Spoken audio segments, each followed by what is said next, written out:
Hello friends, welcome to this new lesson. Modern history की series continue करते हुए आज हम पढ़ेंगे social and religious reform movement. ठीक है, तो इससे पहले मैं आपको बता दूं, हमने मॉडर्न हिस्ट्री की सीरीज़ में ट्राइबल मूवमेंट, रिवोल्ट ऑफ 1857 भी ये सब पढ़ लिया है, और इसी से रिलेटेड को 3-4 जो वीडियोस हैं उनसे रिलेटेड एक एमसीक्यू का लेक्चर भी अपलोड हुआ है, उसको आप ज़रूर देखें। ये लेसन जो टॉपिक है हम 1 या 2 वीडियोस में ख़त्म करने की कोशिश करेंगे। उसके बाद इसका एमसीक्यू जो लेक्चर होगा वो भी अपलोड होगा, तो उसको आप अच्छे से देख लेना। शुरू करते हैं रिफॉर्म मूवमेंट। तो देखो, रिफॉर्म मूवमेंट का मतलब क्या है? रिफॉर्म्स का मतलब होता है चेंज लाना। ठीक है, जो गलत चीज़ें जो उस टाइम में लोगों को गलत लग रही थी उसको चेंज करना। 19th सेंचुरी आप समझो, 1800 से 1900 का टाइम। क्या क्या एक्टिविटीज़ थी? एजुकेशन बढ़ रहा था, लोगों के अंदर एक रैशनल थिंकिंग डेवलप हो रही थी, साइंटिफिक एप्टीट्यूड आ रहा था लोगों के अंदर। साइंटिफिक एप्टीट्यूड मतलब सोचने की शक्ति। ये जो चीज़ें थी ना, साइंटिफिक एप्टीट्यूड, ये यूरोप में अपनी 16th सेंचुरी 15th सेंचुरी में ही आ गई थी। ठीक, तो रैशनल थिंकिंग, साइंटिफिक एप्टीट्यूड, ये सब लोगों में डेवलप हो रहा था। तो अब जब हो रहा था तो उन्होंने क्या करा कि जो भी रिलीजियस कस्टम थे, for example sati, sati practice, widow marriage, जो ह्यूमन सेक्रीफाइस होते थे, बलि दी जाती थी, इन सब चीज़ों को क्वेश्चन करना शुरू कर दिया था लोगों ने। ठीक है, तो ये जब क्वेश्चन करना शुरू किया तो हमारे क्या है, रिफॉर्म मूवमेंट्स आए, जैसे ब्रह्मो समाज, आत्मीय समाज, फिर आपका यंग बंगाल सोसाइटी, इस तरह से मूवमेंट आए। देखो, यूरोप में भी ये सब हुआ है। जो रेनेसा है ना, रेनेसा चेंज, तो ये रेनेसा यूरोप में 15th सेंचुरी में आया था। उस टाइम चर्च की जो चर्च होता था, तो चर्च के लोगों का बहुत बोलबाला होता था। मतलब चर्च के लोग ही एक तरह से देश चलाते थे वहाँ पे। लेकिन बाद में क्वेश्चनिंग करना शुरू हुआ। ठीक है, तो वहाँ पे रिफॉर्म मूवमेंट पहले आ गया था। हमारे यहाँ 18-19 सेंचुरी में, 19-20 सेंचुरी में वो आया। ठीक है, शुरू करते हैं। देखो, पहला हम जो पढ़ेंगे, father of Indian nationalism, father of India Renaissance जो है, वो राजा राम मोहन राय के बारे में पढ़ेंगे। तो राजा राम मोहन राय के बारे में आपको बता देता हूँ मैं। ये बेसिकली बंगाल से बिलोंग करते थे। इनके फादर थे देवेंद्र नाथ टैगोर, देवेंद्र सॉरी सॉरी देवेंद्र नाथ टैगोर व फादर ऑफ रविंद्र नाथ टैगोर। तो ये बेसिकली बंगाल से थे, और इनको ही कहा जाता है फादर ऑफ इंडिया रेनेसा। और ये जो एसोसिएटेड है, ये आत्मीय सभा से एसोसिएटेड है, जो कि 1815 में बनी। देन आपके ब्रह्मो समाज से, ब्रह्मो सभा से भी रिलेटेड है, जो कि 1828 में आई। बेसिकली ये इन्होंने जो सोशल इविल्स थे, लाइक सती, एजुकेशन, इनके खिलाफ बोला। और जो ये आइडोलेट्री की प्रैक्टिस थी, मूर्ति पूजा, उसके बारे में ये इन्होंने विरोध किया। ये मोनोथिज्म के बिलीवर थे। मोनोथिज्म मतलब एक ईश्वर है। ठीक है, उसके बिलीवर थे। तो ये बेसिक बेसिक पॉइंट थे। अब जो हम इसको नोट्स को हमारे देखेंगे, तो he is considered as the father of Indian renaissance, father of Indian nationalism and forerunner of national movement. इनको फादर ऑफ इंडियन रेनेसा कहा जाता है, फादर ऑफ इंडियन नेशनलिज्म कहा जाता है, और नेशनल मूवमेंट का फोर रनर कहा जाता है। इनका जन्म हुआ था 1774 में एक ब्राह्मण फैमिली में। कहाँ पे? बंगाल में। इनकी फैमिली थोड़ी रिलीजियसली ऑर्थोडॉक्स थी, मतलब कट्टरपंथी थी। ठीक है, राजा राम मोहन राय के जो विचार थे वो अलग थे। इन्होंने आत्मीय सभा 1815 में कलकत्ता में जो बनाई, रिलीजियस और सोशल जो बुरी चीज़ें थी उनके अगेंस्ट। उनका जो पहला फिलोसॉफिकल वर्क था उसका नाम है तोहफत अल मुआवद्दीन, और ये जो था आपका पर्शियन में था। उनमें उसमें इन्होंने ही analysed major religions of the world in the light of reason and social comfort. तो उन्होंने जो धर्म है दुनिया के, उनको एनालाइज किया एक रीजनिंग से।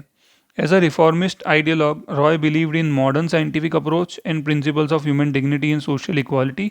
ही put his faith in monotheism. तो जो रॉय थे वो एक तार्किक शक्ति, वैज्ञानिक दृष्टिकोण पे बिलीव करते थे, कि जो मानवता में बिलीव करते थे, मोनोथिज्म में बिलीव करते थे, एक ईश्वरवाद में, और सामाजिक जो है वो बराबर, सबको बराबर होना चाहिए, सोशल इक्वलिटी में बिलीव करते थे। परसेप्ट्स ऑफ जीसस भी इनकी ही एक जो कंपो है वर्क है, उसमें इन्होंने मोरल और फिलोसॉफिकल मैसेज है जो क्रिश्चियनिटी का, उसको इन्होंने बताया है, अलग किया है, ठीक है, उसके बारे में डिस्कस किया है। ओके, आगे है हमारा संबत कौमुदी, वो भी इनका ही एक वर्क है। बंगाली वीकली न्यूज़पेपर था जो कि कलकत्ता से पब्लिश होता था,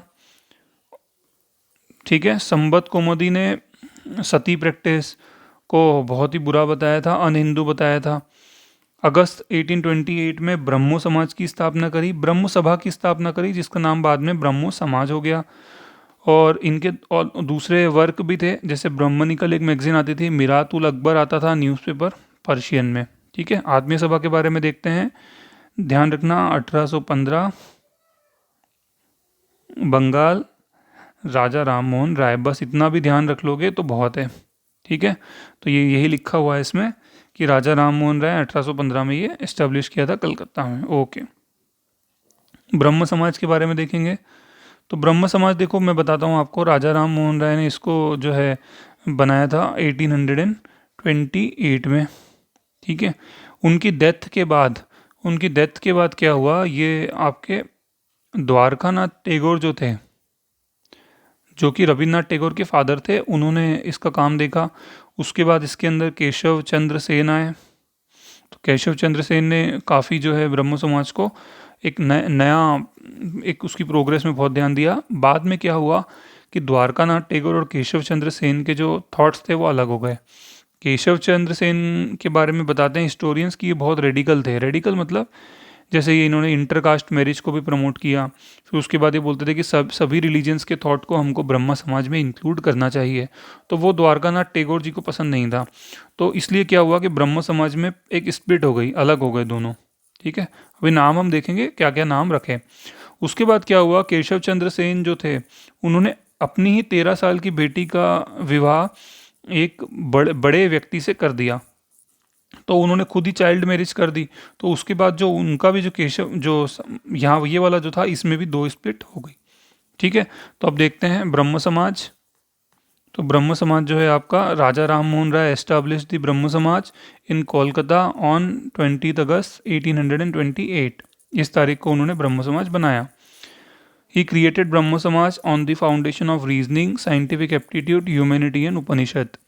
तो तार्किक शक्ति, वैज्ञानिक दृष्टिकोण, मानवता और उपनिषद की टीचिंग पे बेसिस पे उन्होंने बनाया। इस शब्द को ध्यान रखना, मोनोथिज्म, कि राजा राम मोहन राय जो थे मोनोथिज्म के बिलीवर थे।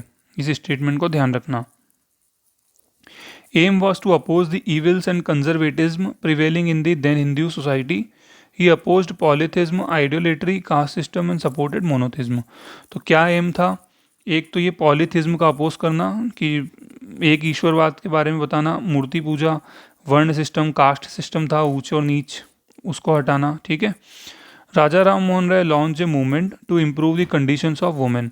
As a result the then Governor General Lord William Bentinck enacted a law outlawed the practice by the 17th Act of 1829। तो उन्होंने सती के खिलाफ आवाज़ उठाई, जिसके कारण विलियम बेनेडिक्ट जो उस टाइम के गवर्नर जनरल ऑफ बंगाल थे, तो उन्होंने क्या किया, जो है आपका 17th एक्ट ऑफ 1829, ये 17th भी ध्यान रखना, ये भी पूछ लेते हैं। तो वहाँ पे सती प्रैक्टिस को बैन कर दिया, ठीक। Ram Mohan Roy also work in the field of education. He founded Vedanta College in 1825। He also collaborated in the establishment of Hindu College by David Hare in Calcutta.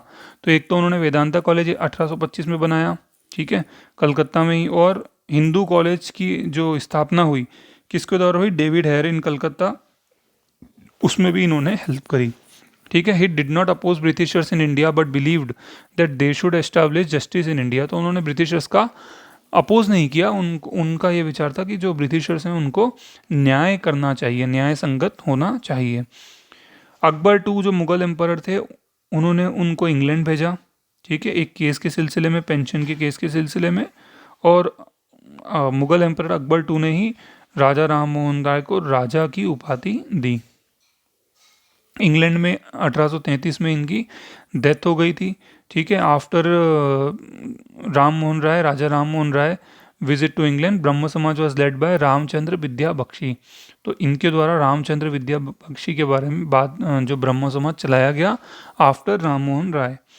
उसके बाद देवेंद्रनाथ टैगोर ने संभाला। ठीक है, तो देवेंद्रनाथ टैगोर का देख लेते हैं कि ये जो थे ब्रह्म समाज से रिलेटेड तो थे, लेकिन इन्होंने फिर एक तत्वबोधिनी सभा भी बनाई थी कलकत्ता में 1839 में, और इसी नाम से एक मैगजीन भी आती थी।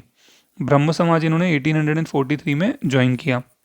Keshav Chand Sen, he is credited with popularising the Brahmo Samaj after joining the Brahmo Samaj in the decade of 1850। Keshav Chandra Sen made the Brahmo Society very generous and popular. Keshav Chandra Sen ने 1850 में ज्वाइन किया, और उनके ज्वाइन करने के बाद बहुत पॉपुलर हो गया था Brahmo Samaj. It branches were also open outside Bengal. Keshav Chandra Sen generosity led to differences with Debendranath Tagore, and due to which Debendranath Tagore removed him from the post of Acharya. तो बहुत ज़्यादा, मैंने आपको पहले ही बताया कि बहुत ज़्यादा जनरस थे, इंटरकास्ट मैरिज, दूसरे रिलीजन्स के थॉट को भी इंक्लूड करना चाहते थे, तो जिस कारण से उनके बीच में और देवेंद्रनाथ टैगोर के बीच में डिफरेंस आ गए। ठीक है, फिर इसी कारण से क्या हुआ, 1865 में केशव चंद्र सेन ने इंडियन ब्रह्म समाज की स्थापना की। ठीक, तो Keshav supported women's education and women's right and oppose child marriage. लेकिन उन्होंने अपनी ही 13 साल की जो लड़की थी उनका राजा विहार जो है उनसे शादी कर दी थी, जिससे कि जो इंडियन ब्रह्मो समाज था उसमें भी एक स्प्लिट पड़ गई। साधारण ब्रह्मो समाज इस्टेब्लिश किया गया, किसके द्वारा, आनंद मोहन बोस 1878 में। ठीक है, उसके बाद ये लिखा हुआ है कि with the efforts of Acharya Keshav Chandra Sen the Veda Samaj was established in Madras. तो वेद समाज विद्या केशव चंद्र सेन की हेल्प से एस्टेब्लिश हुआ। 1817 the Veda Samaj came into existence as a Brahmo Samaj of south. तो वेद, अगर आपसे कोई पूछेगा कि ब्रह्म समाज ऑफ साउथ किसको कहा जाता है, तो आपका आंसर होगा वेद समाज। ठीक है, चलो उसके बाद हम देखेंगे यंग बंगाल मूवमेंट, जो कि देखो यंग बंगाल मूवमेंट में आपको बताता हूँ, Henry Vivian Derozio HV Derozio ने 1828 में इनके द्वारा शुरू किया गया था। ये एक टीचर थे कलकत्ता कॉलेज में। तो ये जो यंग बंगाल मूवमेंट था बेसिकली इनके द्वारा और इनके कुछ स्टूडेंट्स द्वारा शुरू किया गया था यूथ में कॉन्शियसनेस बढ़ाने के लिए, मतलब जो युवा थे उनके अंदर एक साइंटिफिक थिंकिंग बढ़ाने के लिए, और थोड़ा सा रेडिकल भी हो गया था, अंग्रेजों ने इसका अपोज भी किया था। ठीक, तो हम देखते हैं। तो 1828 में विवियन डेरोजियो एक an English teacher launched the young Bengal movement in Bengal. ठीक है, फिर Derozio was an associate of Raja Ram Mohan Roy and a teacher in Calcutta college. तो एसोसिएट थे ये किसके, राजा राम मोहन राय के, और कलकत्ता कॉलेज में टीचर थे। He launched this movement for the consciousness and development of the youth. तो युवाओं के लिए शुरू किया था। Main objective of the movement were dissemination of social consciousness, freedom of the press, increasing participation of Indians in higher government jobs, promoting women's education and women's right। तो क्या क्या ऑब्जेक्टिव थे, एक तो था सामाजिक चेतना, ठीक है, उसका प्रसार करना, फिर प्रेस की फ्रीडम हो, इंडियंस की गवर्नमेंट जॉब में पार्टिसिपेशन बढ़े, महिला के जो उनको राइट्स मिले। ठीक है, तो उसके बाद जो है Derozio died at an early age. Surendra Nath Banerjee has recognised Henry Vivian Desrosiers as a forerunner of modern civilization in Bengal and father of his caste। तो ये जल्दी इनकी डेथ हो गई थी, और सुरेंद्र नाथ बैनर्जी ने इनको मॉडर्न सिविलाइजेशन का फोररनर, अग्रदूत कहा है। उसके बाद आएगा हमारा प्रार्थना समाज। तो प्रार्थना समाज का एक ध्यान रखना कि ये बंगाल में ये फाउंड नहीं हुआ था, ये हुआ था आपका बॉम्बे में। इसी तरह से हम आर्य समाज पढ़ेंगे, वो भी बॉम्बे में बना था। तो कई बार ये पूछ लेते हैं कि इनमें कॉमन क्या है, अनकॉमन क्या है, तो ध्यान रखना। फाउंडर हुआ था आत्माराम पांडुरंग के द्वारा। तो it was founded bye Bombay. बाकी प्रिंसिपल्स वही थे, ऑब्जेक्टिव वही थे कि जो सोशल इविल्स हैं उनके खिलाफ लड़ना। ओके, तो it was founded by in Bombay in 1867 by Atmaram Pandurang. Okay, and with the help of taking inspiration from Keshav Chandra Sen. तो aim was to make social reforms in Maharashtra, Maharashtra में सोशल रिफॉर्म्स लाना, इविल्स जो थे उस टाइम, और इन्होंने वुमेन्स एजुकेशन का बहुत सपोर्ट किया। Popularising it was done by Govind Ranade. तो ध्यान रखना, फाउंडर आत्माराम पांडुरंग हैं, महात्मा जो आपके गोविंद रानडे हैं, महात्मा गोविंद रानडे, वो नहीं है, ठीक है। ही कंपोज्ड अ बुक कॉल्ड एक आस्तिक धर्म में आस्था, किसने? महादेव गोविंद रानडे ने, ठीक। तो यहाँ तक हम इसको अब लेसन को फिनिश करते हैं। नेक्स्ट लेसन में हम देखेंगे एनी बिसेंट, थियोसॉफिकल सोसाइटी और आर्य समाज के बारे में पढ़ेंगे। उसके अलावा सिख रिफॉर्म मूवमेंट, मुस्लिम रिफॉर्म मूवमेंट, ये सब भी हमको देखना है, ठीक है friend. Please give your feedback. Thank you so much.